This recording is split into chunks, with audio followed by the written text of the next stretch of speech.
Hi guys, first of all wishing our Nandamuri Balayya Babu a very happy birthday. మొత్తానికి మన Balayya Babu Gopichand combination లో Balayya Babu 111 glimpse వచ్చేసిందన్నమాట. ఈసారి vintage కాదు new age అని చెప్పి ఒక సూపర్బ్ లుక్ తో బాలయ్య బాబు గారిని మన ముందుకు తీసుకొస్తున్నామని చెప్పి చెప్తున్నారు. గోపీచంద్ గారు మన బాలయ్య బాబుని ఎలా చూపించబోతున్నారు అనేది ఫస్ట్ మనం చూసేద్దాం, ఆ తర్వాత మాట్లాడుకుందాం. Here we go. Bombay 1993 Gangster.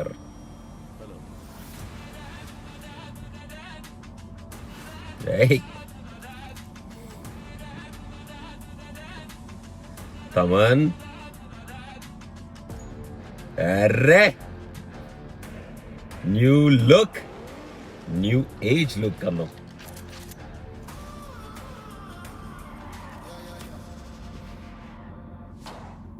Hey.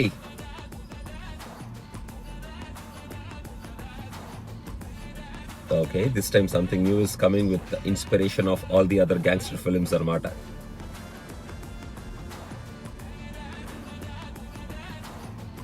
బాగుంది, లుక్ అయితే బాగుంది. బాలయ్య బాబు అతరగొట్టాడు.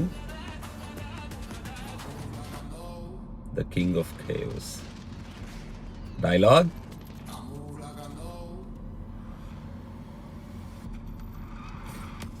Hey.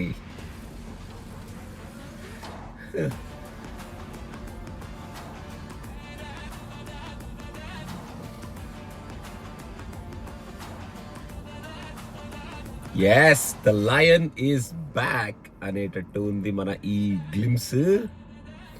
సో మొత్తానికి గైస్ ఇది జస్ట్ గ్లిమ్సే కాబట్టి దీని గురించి మనం ఎక్కువగా డెప్త్ లోకి వెళ్ళి మాట్లాడుకోకలేదు. బాలయ్య బాబు గారిని ఒక న్యూ ఏజ్ లుక్ లో చూపించబోతున్నాం అని చెప్పి గోపీచంద్ గారు చెప్పారు. అండ్ ఆ న్యూ ఏజ్ లుక్ లో అయితే బాలయ్య బాబు గారు కనిపిస్తున్నారు. ఈచ్ టైం బాలయ్య బాబు గారు ఒక కొత్త కైండ్ ఆఫ్ లుక్ లో, ఒక కొత్త కైండ్ ఆఫ్ సెటప్ లో మన ముందుకు రావడానికి ప్రయత్నం చేస్తూనే ఉన్నారు.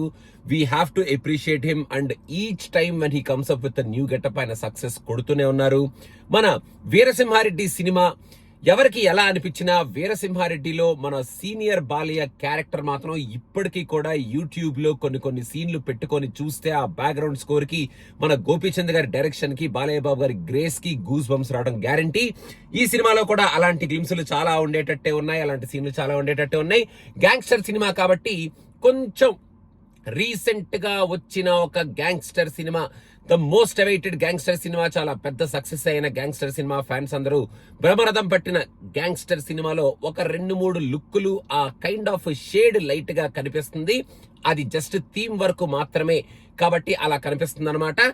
ఇంకా మిగతాదంతా మన బాలయ్య బాబు గారు చించి ఉతికారేయబోతున్నారు ఈ న్యూ ఏజ్ లుక్ లో. అండ్ మనం కామెంట్ చేసుకోవచ్చు, ఇలాంటిది physically not possible, scientifically not possible, mentally not possible అని చెప్పి మాట్లాడుకోవచ్చు. కానీ కొన్ని సీన్లు మనం చూసి ఆ థాట్ ని అప్రిషియేట్ చేసి ఎంజాయ్ చేసి వదిలేయాలి. అలాంటి సీన్లు ఈ గ్లిమ్స్ లో కూడా ఉన్నాయి. జేసీబీని అలా గాల్లోకి లేపి అసలు కిందకి దించడం అనేది, ఇలాంటివన్నీ బాలయ్య బాబు గారి సినిమాల్లో సర్వసాధారణం. మనం హ్యాపీగా చూసేసి వారెవా వాట్ ఎ సీన్ అని చెప్పి ఫిజిక్లు లాజిక్లు పక్కన పెట్టేసి ఎంజాయ్ చేస్తే చాలా సూపర్ గా మనం ఎంజాయ్ చేయొచ్చు అనమాట ఇలాంటి సీన్లు. సో మొత్తానికి గోపీచంద్ గారు, తమన్ ఈసారి గట్టిగా రాబోతున్నాం మేము బాలయ్య 111 గ్లిమ్స్ తో అని చెప్పి గట్టిగా చెప్పారు. అండ్ ఈ గ్లిమ్స్ లో ఉన్నట్టే సినిమాలో కనుక బాలయ్య బాబు గారిని డిఫరెంట్ లుక్ లో ఫస్ట్ నుంచి లాస్ట్ వరకు చూపించి గ్యాంగ్స్టర్ డ్రామాలో అదర కొడితే మనం హ్యాపీగా ఒక మంచి సినిమాని బాలయ్య బాబుని ఎంజాయ్ చేయొచ్చు అనేది నా ఫీలింగ్. యాక్చువల్ గా పీరియడ్ డ్రామా అని చెప్పి స్టార్ట్ చేసి ఈ గ్యాంగ్స్టర్ డ్రామాలోకి ఈ మూవీని కన్వర్ట్ చేశారు. బట్ ఆ పీరియడ్ డ్రామాలో బాలయ్య బాబు గారిని చూస్తానని చాలా ఎక్సైట్మెంట్ ఫీల్ అయ్యాను నేను. కాకపోతే ఆ సినిమా ప్రస్తుతానికి పాజ్ హోల్డ్ లోనే ఉంది అని ఆశిస్తున్నాను. పీరియడ్ డ్రామాలో బాలయ్య బాబు గారు కనిపిస్తారు అని చెప్పి నేను డెఫినెట్ గా ఐఎమ్ హోపింగ్ ఇట్. సో అదనమాట.